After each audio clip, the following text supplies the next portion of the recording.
Today on Investigate TV Plus, off the rails. They are jumping onto these trains and they continue to ride on them while they are moving. Heavily armed robbers caught in the act ripping off trains to turn a quick profit, and you end up paying the price. It is an economic issue. It is a supply chain issue, but this is a human issue too. We investigate rail cargo thefts, the high-tech methods robbers use to exploit delivery systems, and hear from those working on solutions to protect the supply chain and your wallet.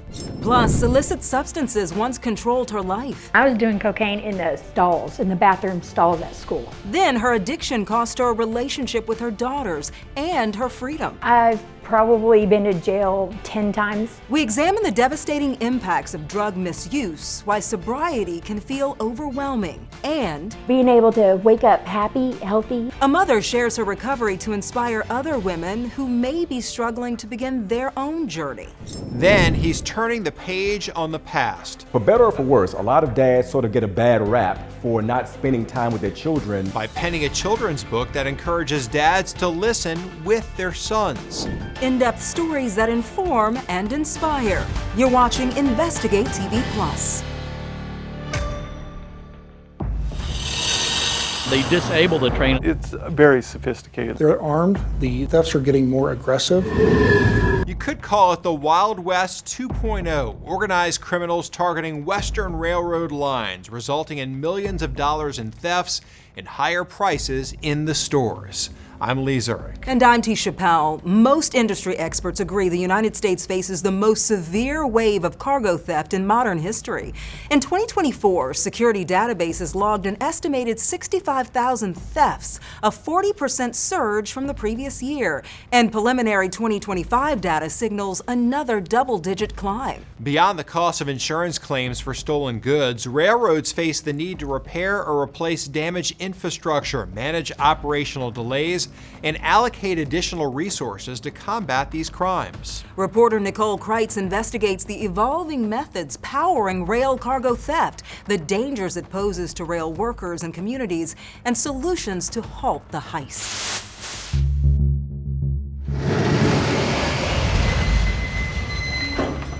Sparks fly as thieves cut into railroad cargo cars. Detectives say the cartels are riding a new money train. They're heavily armed, scouting out rail lines in northern Arizona, decked out in full tactical gear. Armed with AR-15s and access to heavy arsenal grenade launchers. They are jumping onto these trains and they continue to ride on them while they are moving. We have had someone die trying to rob these trains. It's high risk, high reward.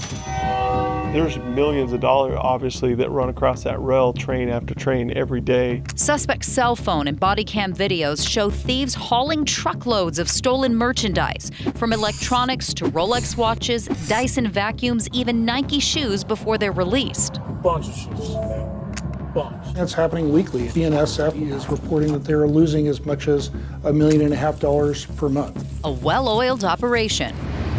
One group cuts the line to stop the train. They use radios with a 5-mile radius to flag runners lying in wait to offload stolen goods, and spotters scouting for anyone trying to stop them.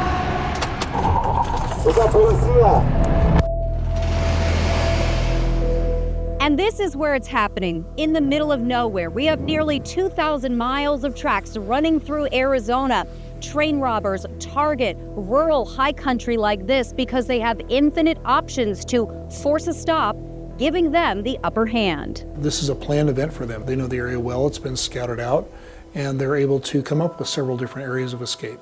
So really, they have the advantage. Coconino County Sheriff Brett Axland says that puts deputies in our community in danger. They're very desperate, where we had a detective that was shot at. Body cam footage shows countless foot pursuits and suspect takedowns. On the ground now. It's very dark, it's very remote.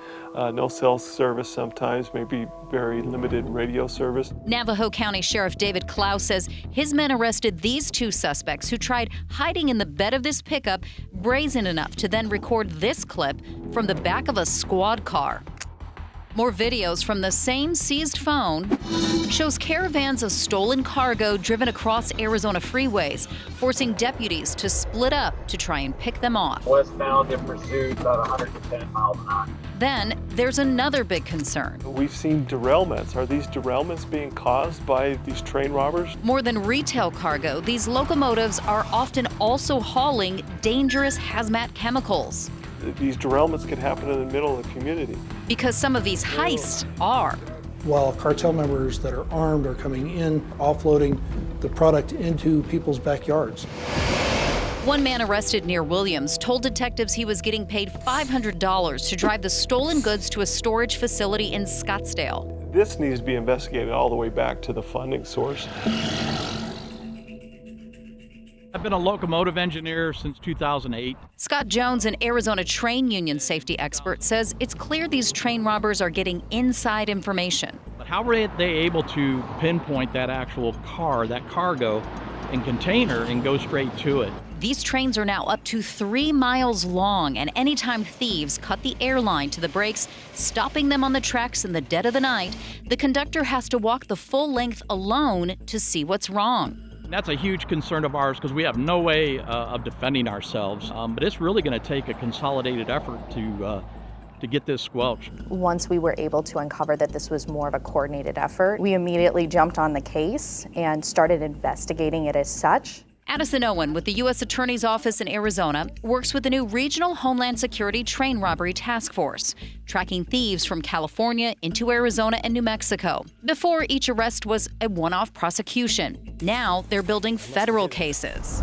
We found more than 80% of those suspects were undocumented immigrants. Some had been repeatedly deported. At least one was actively seeking asylum. Over here. These are just the foot soldiers. Coconino is the second largest county in the country with 18,600 square miles and only 72 deputies. So they need this task force. This is really a force multiplier.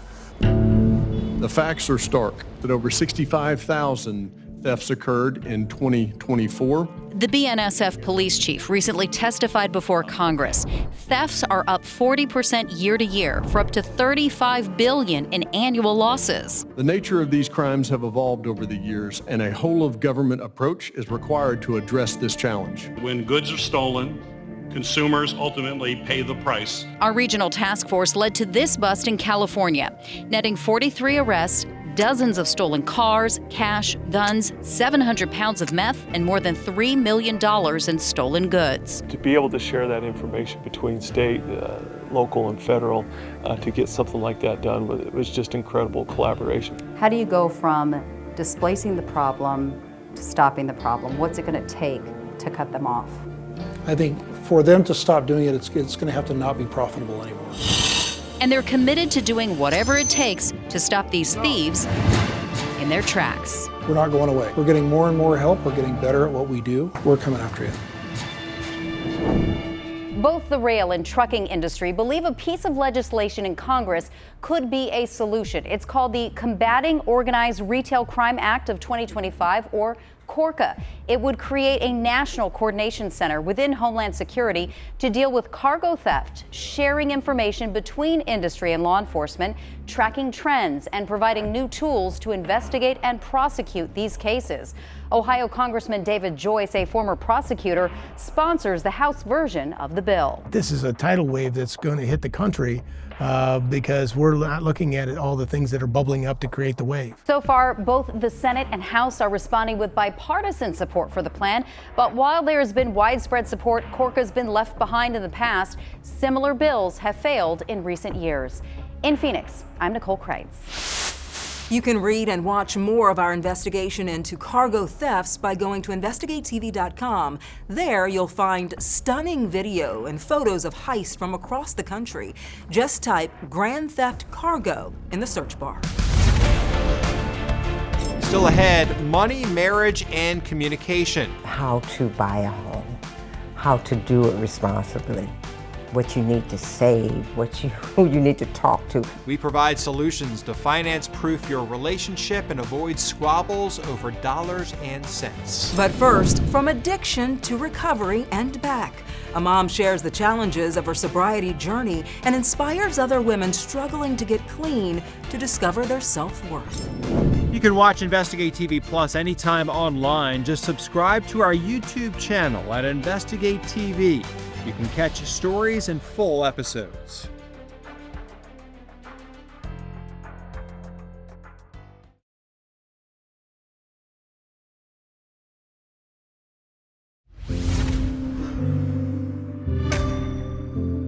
For someone caught in the grips of drug and alcohol misuse, addiction experts say the fear of getting sober can be overwhelming. Experts say addictive substances may provide temporary relief or mask stress, emotional pain, or trauma. This relief, however, is short-lived and can create a dangerous cycle of dependence and addiction. Reporter Myra Ansari introduces us to a woman who broke free from the clutches of drugs and now uses her recovery to inspire others. And if you were to look out those windows 5 years ago, you would have seen me walking down the street, running the streets up and down, up and down, up and down. Life felt like a roller coaster for Erin Wyatt. And I just lost all sight of reality. When she looks at these pictures, and I've probably been to jail 10 times. If there was a drug, Erin did it. Well, I started doing ecstasy, acid, ketamine, so they call them designer drugs. Nitrous, which is an inhalant, and I was doing so much of that, I would find myself blacked out, literally on a floor. Erin says she also turned to opiates and faked medical symptoms to get prescription medication. And over that time, she also had 2 children. Well, it was already downhill, but when I started doing meth through an IV, that's when psychosis set in, that's when the homelessness set in.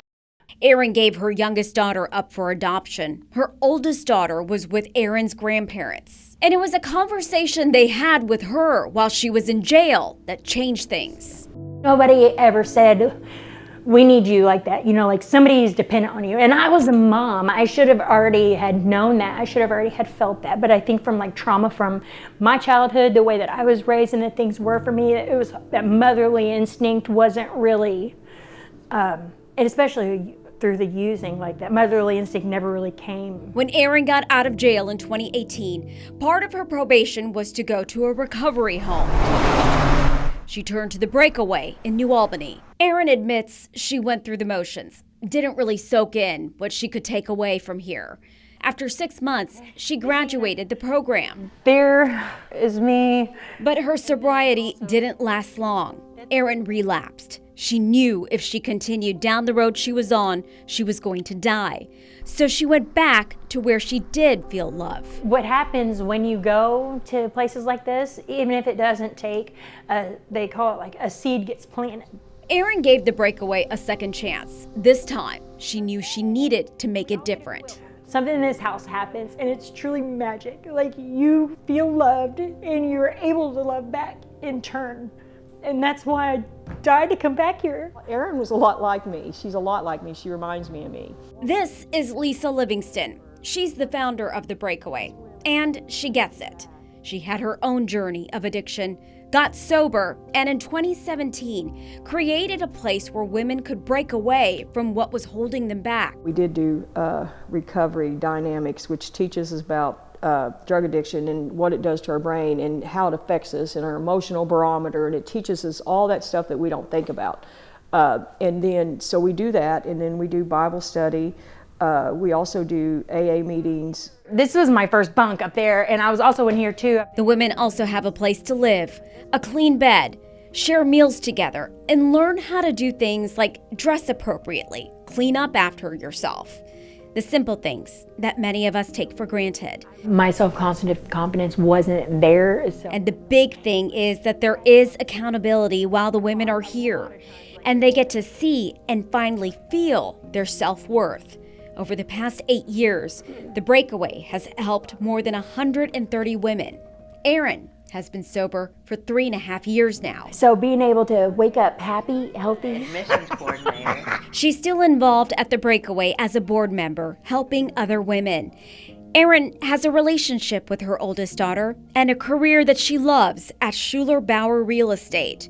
She shares her story to show you good things can come. Do you feel proud of yourself? Yeah, I'm super proud of myself. Yeah, I'm really proud of myself. I feel like I fit in somewhere. The website findtreatment.gov is SAMHSA's confidential and anonymous resource for anyone seeking treatment for substance use disorder.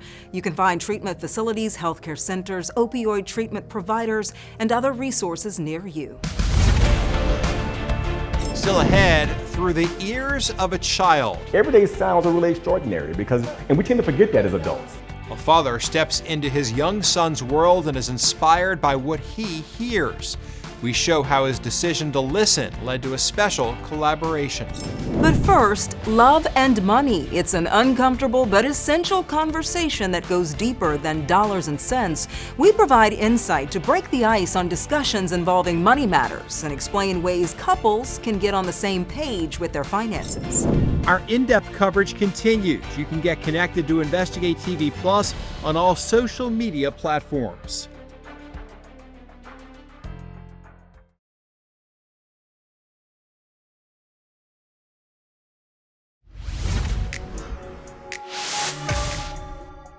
Whether you're just starting a relationship or you've been together a long time, understanding your partner's values around finances is an important thing. Yeah, we go in depth with a financial coach to find ways you and your loved one can have a successful conversation about money. Happy wife, happy life. Larry and Karen Wright are searching for a first home together in Ohio, a dream that hasn't always felt possible. I never thought about budgeting myself on budget. I was just spending money. A lot of experts say finding out about your partner's spending habits is a key in a successful relationship. Sherry Dale, the Vice President of Financial Education at Virginia Credit Union, says don't talk about credit scores on the first date. That's probably a no-no. But in a new relationship, having a conversation early on about money and what your partner likes to spend money on can be beneficial in the long run. Money is a feeling for many, many folks, and it impacts. It can be a positive or negative thing. So it's a great conversation starter just to kind of get to know someone, and that can help you give a perspective on where they're coming from with their spending habits. Dale says as the relationship progresses, you can start to have more meaningful money talks. You can bring up things like, what are your financial goals? Where would you like to be in 5 or 10 years? By asking those questions, you can start seeing if the answers align well with you now and your future self. Couples fight about money, let's be honest. This is one of the #1 fights that couples have.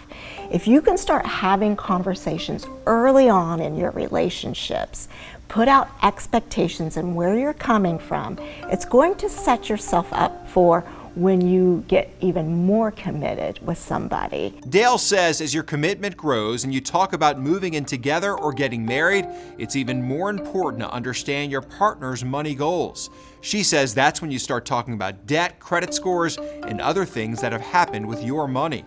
We're doing a lot better. Larry and Karen Wright found financial confidence by reaching out to a local nonprofit for guidance. How to buy a home, how to do it responsibly, what you need to save, who you need to talk to. They say they're now ready for the next step of being homeowners. That's a result of understanding the power of that money. Couples typically manage their finances in one of 3 ways: separately, jointly, or through a combination of both. If your financial situation is complicated, such as having children, property, or a business from a previous marriage, consider a prenuptial agreement that designates who is responsible for which debts and expenditures. Make sure that you and your partner have a plan for the worst-case scenario. Create an estate planning folder that includes a will, life insurance policies, and property titles. And consider consulting with a licensed financial advisor to help plan for your specific circumstances. Up next, a father is inspired by his young son's inquisitive nature. How barking, buzzing, and other everyday sounds became his call to be more present. You can watch Investigate TV Plus anytime streaming online. Get the app for Roku, Amazon Fire TV, and Apple TV. It's free to download.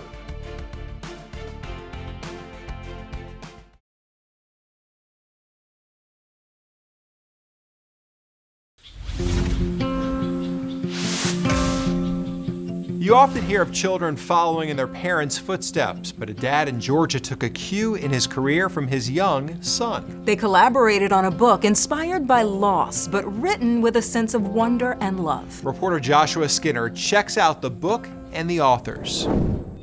It's a Thursday afternoon. Yeah, go, go. But Eric Cooper is spending it at home with his 2-year-old son, Mason. Kick it, kick it, kick it, kick it hard. For better or for worse, a lot of dads sort of get a bad rap for not spending time with their children. That's why Eric, a corporate trainer by day, spent time with his son creating a children's book on the subject, titled Daddy, What's That Sound? He's always asking, what's that noise, what's that noise? So he stepped into the world of a child. We're talking buzzing bees, we're talking barking dogs, everyday sounds, because everyday sounds are really extraordinary and we tend to forget that as adults. He's calling a doggy, that's right. He also stepped into the world of animation. And me, I think I'm better looking than this, but ultimately it worked out pretty well. But it was tragedy that got the writing process underway. I lost my brother earlier this year, unexpectedly. The death of his brother, Henry, an avid musician, started the process that led to this. What is that? It's a bee buzz buzz? Eric knows that life is fleeting. Work is what we do, but rarely who we are. I want him to know that his dad loves him. I want him to know that it was important for me as his father to spend time with him one-on-one. And maybe the sound that adults hear won't be the flying plane or the buzzing bee, but the call to be present. Love and affection and kindness toward others is extremely important. An artifact from a father to a son and to anyone else who hopes to keep living long after they're gone. Then came one last sound. Mwah! Daddy, What's That Sound is available on Amazon. It's a good book. Huh? Yeah, something they'll have forever. Really like that. Very nice. All right, that's it for us on Investigate TV Plus. I'm Lee Zurich. And I'm Tisha Powell. Thanks for watching. On the next Investigate TV Plus, getting inked is a long, painful process, but the decision to remove a tattoo can be just as grueling. I used to have patients where it probably took me 4 years to remove a tattoo because they just didn't want to come back. We explore why some people experience tattoo regret, and we hear what motivated a police officer to erase some of his body art.